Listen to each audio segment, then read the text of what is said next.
నమస్తే. జర్నలిస్ట్ మందగిరి.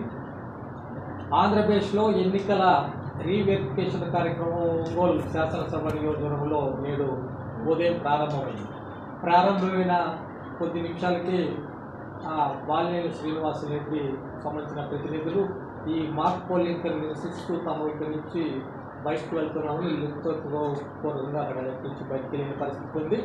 ఆంధ్రప్రదేశ్ శాసనసభ ఎన్నికల్లో తనకు ఈవీఎంలపై అపోహలు అనుమానాలు ఉన్నాయని ఎన్నికల కమిషన్కు ఆ ఎన్నికల కౌంటింగ్ అయిపోయిన వారం రోజుల్లోపే 5% ఈవీఎంలు లెక్కించాలని కోరుతూ ఆ ఎన్నికల కమిషన్కు నగదు చెల్లించి 12 పోలింగ్ బూత్ కేంద్రాలు ఎన్నికల కమిషన్కి ఇవ్వడం అయింది. వాటిపైన 2 నెలల పాటు తర్వాత వాటిని రీవెరిఫికేషన్ చేస్తామని ఎన్నికల కమిషన్ తెలిపింది. కాకపోతే ఆగస్టు 19వ తేదీ నుంచి 24వ తేదీలకు ఈ ప్రక్రియ పూర్తి చేస్తామని ఎన్నికల కమిషన్ తెలిపింది. అందులో భాగంగా గత 4-5 రోజుల నుంచి బాలినేని శ్రీనివాసరెడ్డిని ఎన్నికల కమిషన్ అధికారులు ఒత్తిడి చేస్తూ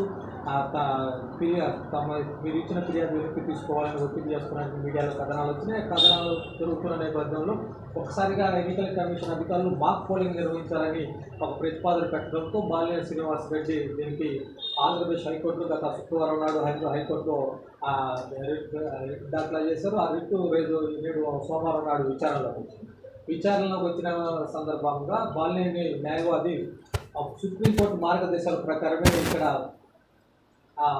రీవెరిఫికేషన్ జరగాలని ఈవీప్యాట్లు లెక్కించాలి, ఈవీఎంలు లెక్కించి 2 సర్వీస్ కోడ్స్ విధంగా సుప్రీంకోర్టు ఇచ్చిన మార్గదర్శకాల ప్రకారం ఇక్కడ జరగాలనేది బాలినేని న్యాయవాదులు హైకోర్టులో విచారణ సందర్భంగా న్యాయమూర్తి తెలిపారు. అందుకు ఎన్నికల కమిషన్ వారికి త్వరగా రేపు తమ వాదన వినిపిస్తామని తెలిపారు. మొత్తం మీద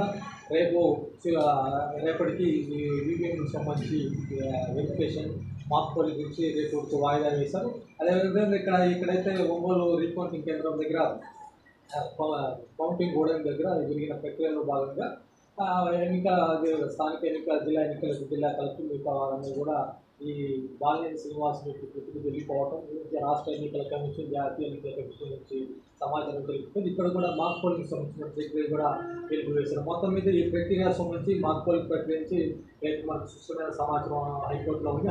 హైకోర్టు నుంచి సమాచారం వచ్చిన తర్వాత అసలు ఖచ్చితంగా ఈవీఎంల అనుమానాలు నివృత్తి చేసే విధంగా ఎన్నికల కమిషన్ ప్రవర్తిస్తుందా లేక ఇది మళ్ళీ సుప్రీంకోర్టు దాకా వెళ్ళే అవకాశం ఉందా అనేది మనం రేపు సాయంత్రానికి మనకు సిస్టంగా అర్థమయ్యే పరిస్థితి ఉంది అనేది మన భావన.